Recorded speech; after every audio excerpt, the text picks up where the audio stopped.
Histórias do cotidiano, com o historiador Marcos Vinícius Santana.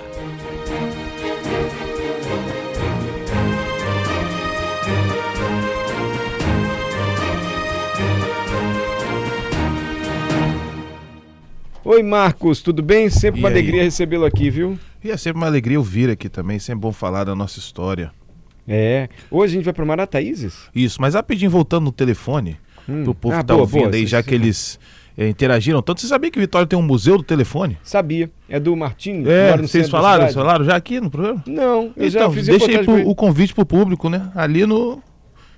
É edifício Martini mesmo, Rua Dionísio Rosendo, 37, centro de Vitória. O nome dele é Martinho. Ah, o nome dele é Martini? Ele é o dono da edifício loja é o de nome telefone, dele. Martinho. Ah, então é isso aí. Você não conhece ele, não? Não, é ele que tem a câmera lá que fica Ele tem as mostrando todo mundo. câmeras na cidade, cidadão super atuante, Entendi. e ele tem um museu do telefone. Entendeu? Então é isso aí. É o Museu seu do- Martini. Ele sempre... Enfim, é dele. É. Legal, né? Um lugar legal, eu já pra visitei se lá. visitar. Eu já visitei lá, vi um monte de telefone que ele tinha, enfim. Show. É isso. aí. Marcos, mas interessante você lembrar disso, né? Que tinha um serviço da telefonista que te Ligar acordava. pra te acordar, que loucura, né? É. Tem um filme também do Churchill, já que estamos falando de história aqui com Aham. você. Você viu o filme do Churchill, baseado Não. nas cartas dele? Não, eu li a biografia dele há um tempo atrás, mas o filme ainda não parei pra ver. Não, tem na Netflix, né? É. Baseado nas cartas que ele fez e tal, na Aham. Segunda Guerra. E o trabalho das telefonistas, né? Que era fundamental durante a guerra também. De código, né? Aquela coisa toda. Exatamente. Mas enfim, vamos para Marataízes. Que festa é essa das Canoas? Alguém sugeriu Festa das Canoas? É porque aconteceu esse final de semana. Oba, como é que é isso? Começou na quinta-feira, né? A programação. E primeiro a gente pensar em Marataízes, no sul, litoral sul do Espírito Santo. O nome Marataízes tem uma descendência indígena e várias interpretações, assim como todos os outros nomes que a gente já falou aqui, né? Que interessante, significa o quê? E aí Marataízes, a versão oficial, diz que significa águas que correm para o mar, porque lá tem muitas lagoas e essas lagoas dão no mar, né? Mas existem outras versões, por exemplo, que falam que viria ou do Iorubá ou da linguagem banto, que os negros diziam como se referia a um local feliz, um local tranquilo, como se fosse uma espécie de quilombo, né?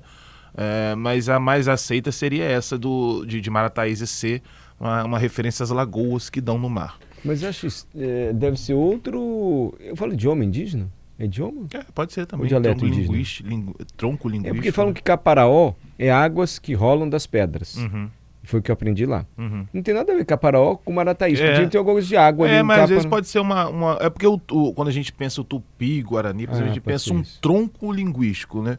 Então é como se fosse uma generalização de vários povos para se ter uma mínima noção para se traduzir para o português, nem só na tradução, mas também para você ter uma característica daquele povo, que é para você melhor, Entendi. para a época colonizadora, né? Identificar aquele povo. Então seria uma semelhança de língua, mas não teria essa unificação como a gente vê hoje na contemporaneidade do português ser um só, do Entendi. alemão ser um só, entendeu? Entendi. Então provavelmente seja aí essa variação de palavras semelhantes, né? Então Marataízes, águas doces que correm para o mar. Isso, Alguma águas coisa que assim. correm para Águas o que mar, correm né? para o mar. E aí, curioso se pensar que assim, hoje a gente vê Marataízes como município, como uma cidade, etc. Quando a gente vai fazer pesquisas históricas, a gente vê referências a Marataízes como se fosse uma cidade, mas é um local que só se emancipou na década de 90. Ah, é? Marataízes só torna de fato, a lei de emancipação, Marataízes pertencia a Itapemirim. A Não, lei achei que era de ter Cachoeiro, não. Não, a Itapemirim, e aí a lei de emancipação vem em 1992, se eu não me engano, e a efetivação em 97, após a eleição de 96, eleições municipais. É um município recente, então. Exato, mas Marataízes. e quando a gente pesquisa Marataízes, você vê muito, você não vê, por exemplo, menções se era uma vila, se era um condado, realmente as pessoas se identificam basicamente como uma cidade, né? Mesmo na década de 90 para trás. Você sabe quem nasce em Marataízes, sabe o que é? Marataíense.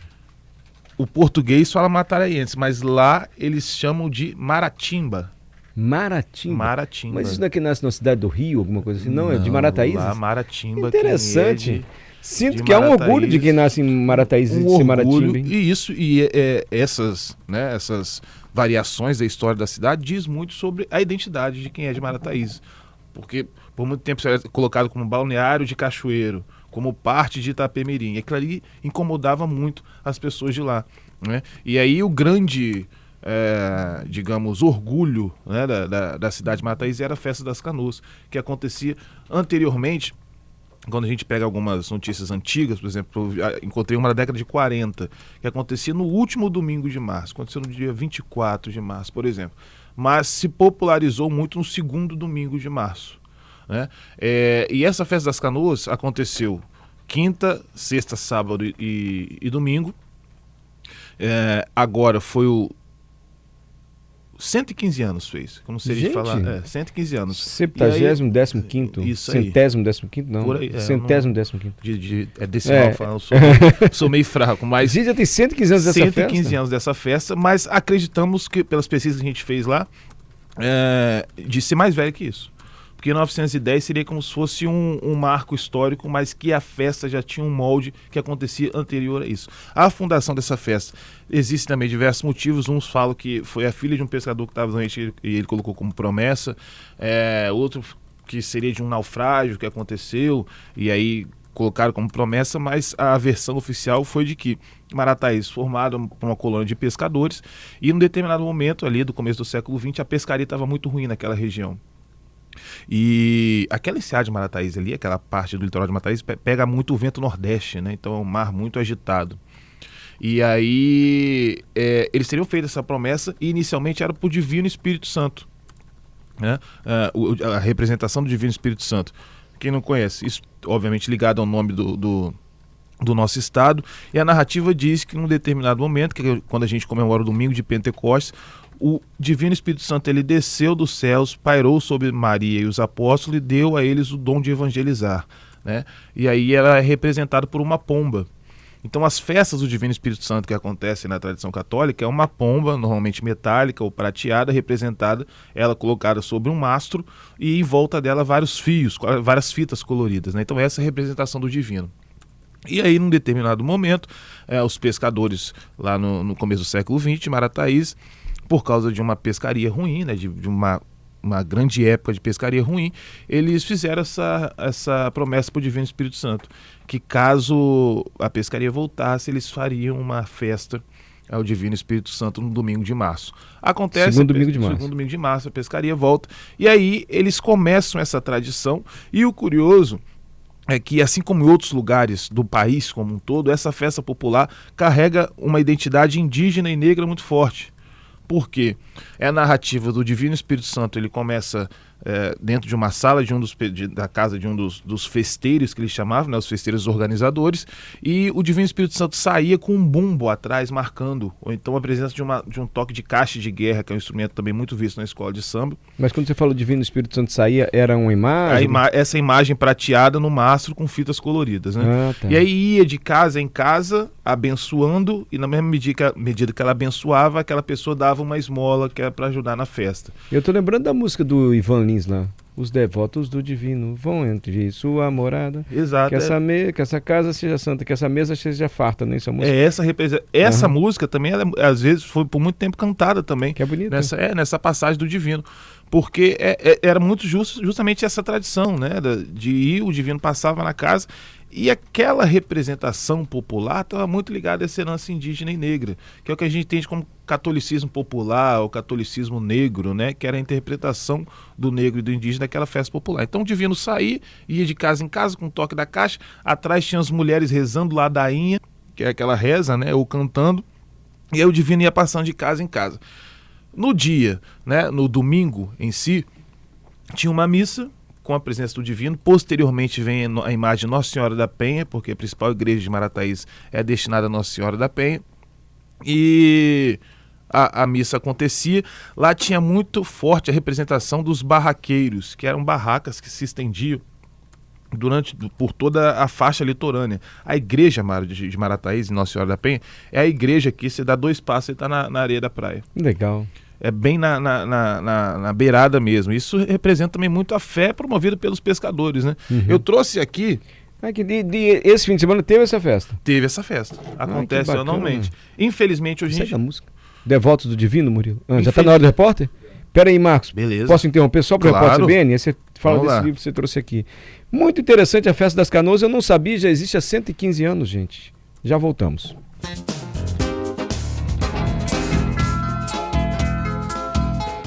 devotos do divino vão abrir sua morada pra bandeira do menino ser bem-vinda, ser louvada. Ai, ai.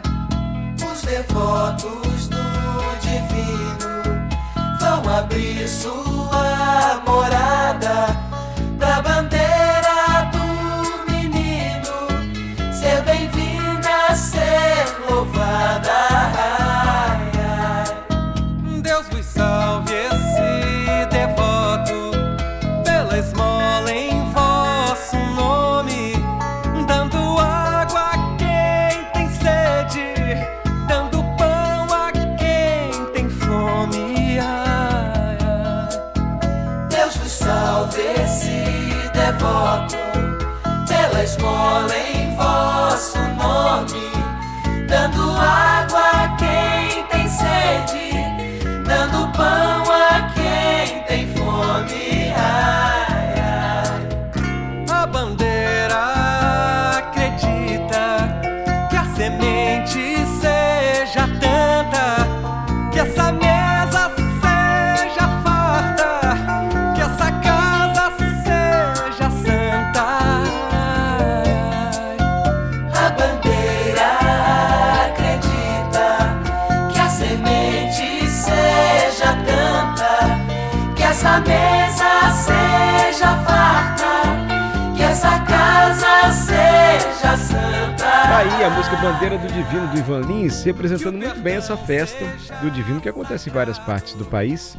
Os devotos seguindo o mastro com a representação de uma pomba do Divino Espírito Santo vão de casa em casa e recebem uma comidinha, fazem uma oração pela casa e segue a festa.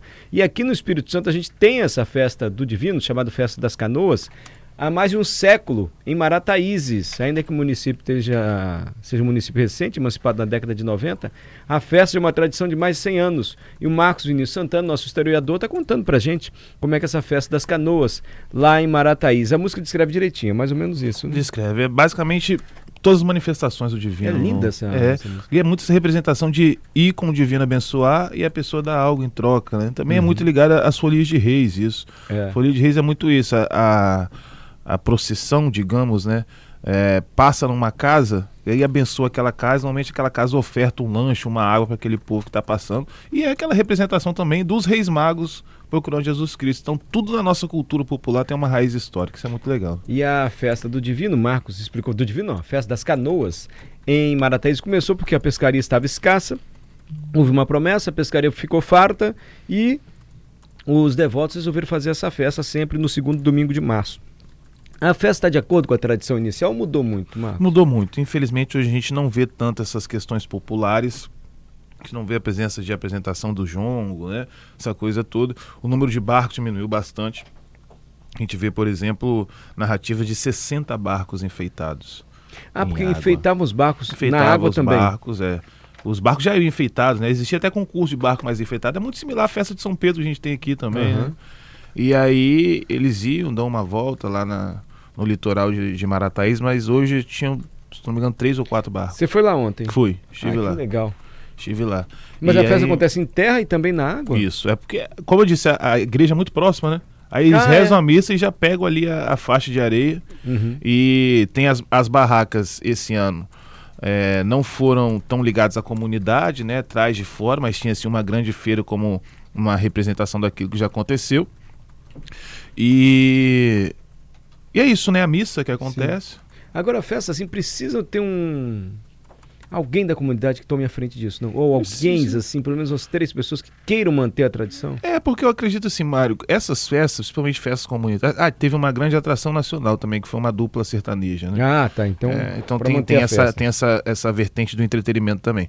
Mas acho que essas festas comunitárias, elas precisam de ter, um órgão, como se fosse um conselho, que junte 3 representações ou 2 representações, que é a questão religiosa, que é a base, né? A questão comunitária e a questão cultural, que são diversos grupos culturais que normalmente se envolvem nessas festas, que fazem parte da estrutura de festas que a gente conhece. Trazendo para São Pedro como exemplo, né? Existe a questão dos pescadores da comunidade da Praia do Suá, existe a questão da comunidade da Praia do Suá em si, como o bairro, e existe, por exemplo, alguns elementos que são os fogueteiros que soltam fogos, que é a banda de Congo que está sempre presente. Então uma festa, ela é, de alguma forma, criada digamos, quem mantém nessa tradição são essas 3 vertentes, ou às vezes até 4, que na organização não pode ficar através de um viés só. Né? A gente vê, por exemplo, algumas festas populares em que ela é organizada só pela prefeitura, outra que é organizada só pela igreja, outra que é organizada só pela comunidade, e aí através de alguns entraves você acaba excluindo e mudando essa tradição, infelizmente. Né? Infelizmente. Você disse que antigamente tinha uma tradição mais popular, até com o pessoal do candomblé, da Umbanda participando, e hoje não tem mais. Não tem mais. A forte presença da cachaça. Você vê, por exemplo, alguns cronistas colocam que essas barracas tinham muito cachaça, e as pessoas, os festeiros, as pessoas que participavam, molhavam a goela, ele coloca até entre aspas, com cachaça que tinha aquilo ali. E aí as pessoas pensam, gente, cachaça é uma festa religiosa? Isso é uma interpretação africana do sagrado, né? Porque na maioria das vezes aquilo é uma forma de conexão com o sagrado. E é uma cachaça que você, por exemplo, nas festas São Benedito, você não pode ficar bêbado com ela. Você bebe a cachaça, você não pode ficar bêbado, mas ela está presente como um elemento sagrado. Tá certo. Você trouxe uma obra? Eu trouxe uma passagenzinha aqui. Ah, que legal. Uma é do Levi Rocha. Primeiro eu vou ler do Guilherme Santos Neves, né? Que ele foi a Marataízes em... Deixa eu ver aqui. No ano de 1953. E aí, dentre a narrativa, ele coloca o seguinte: a mesma promíscua multidão, esse promíscuo não é no sentido negativo, né, de toda parte, o mesmo intenso movimento nas ruas e na praia, igual fartura nas barraquinhas, idênticos processos de, no jogo livre, levar o dinheiro dos trouxas. Isso ele mostra a presença do jogo, né, para ver como é que era a efervescência no litoral durante a festa. A mesma colorida movimentação das barcas enfeitadas, o mesmo frenesi do povo ao beijar a pombinha do divino. O beijar a pomba também era um simbolismo muito forte, né? Ou então beijar a fita. As pessoas pegam a fita e colocam na cabeça. Deixa eu ver onde eu parei. Quase o mesmo ritual das canoas no mar. Enfim, mais uma vez, na praia de Marataízes, a bela festa das canoas se repete, fixando a fundo na alma da nossa gente, graças a Deus, aquela velha tradição do povo. Ai, que legal, 1927 isso? Não, esse ele gravou num artigo de 1953, que foi para Vida Capixaba, a revista Vida Capixaba. E bacana. Depois o Levi Rocha, que ele publica no Jornal de Castilho de Itapemirim, que ele fala: nas pausas, os devotos se chegam para beijar o divino. Nas pausas da missa, que ele diz, né? Mais destacados, grupos indiferentes começam a molhar a goela em água que passarinho não bebe, junto às barracas, enquanto proseio. A cerimônia prossegue, agora no auge, com o empurrar dos barcos para dentro d'água, formando um atrás do outro. O Divino Espírito Santo é encaminhado para o barco da frente. Embarcam os cantores e sai o cortejo, cantando sem dificuldade do equilíbrio de pé, pois o mar está manso. Para os que ficam em terra, destaca-se o vibrante baticum do tambor. Dos assistentes, quem quis, embarcou gratuitamente. Espocam os foguetes soltados dos barcos, toca o sino e o tambor, mesmo ao distante, ainda se faz ouvir. Seguem além da enseada, aproximam-se, fazem um círculo contornando a pedra e procuram aproar na areia. Levam o divino para o cerco e o cortejo vai à igreja. Repetem a cantoria no interior do templo, voltam à praia e percorrem um por um todos os barcos, todas as barracas, levando o divino e repetindo a mesma cantoria. Aí começa a saudação com a cachaça. A cerimônia prolonga-se pelo dia inteiro e a bebida faz declinar o respeito fervoroso. Os cantores, completamente bêbados, e aí porque quando começa a festa é a simbologia de que a parte religiosa já acabou, já nem se aguentam a montar nas suas éguas com crias, amarradas na sombra das castanheiras. Do meio-dia para a tarde é sempre o mesmo cenário das festas de roça. Cedem os santos sua devoção ao Deus da bebida. Registros da festa das canoas, que permanece, não com tanto vigor, mas permanece em Marataízes. O Marcos esteve lá ontem. Importante esses registros, né? Porque é nossa cultura, né? É nossa cultura. E como eu escrevi sobre ela na coluna do site da Gazeta, né? Eu finalizo dizendo o seguinte: apesar da transformação, nada disso é um desconvite às festas. Muito pelo contrário, é sempre bom a gente presenciar, entender essa transformação e de alguma forma contribuir para que aquilo retorne, né? Para que os grupos retornem à sua essência da tradição, mas mesmo que aconteça de forma reduzida, é importante o acontecimento. Então fica aí o convite para quem quiser, ano que vem, já deixa aí na agenda. Segundo domingo de março, Festa das Canoas em Marataízes. Pode ser bem divertido. Isso aí. Agora que a gente entende o significado, então, o porquê disso tudo, Marcos, obrigado mais uma vez. Eu que agradeço. Semana que vem estamos aí.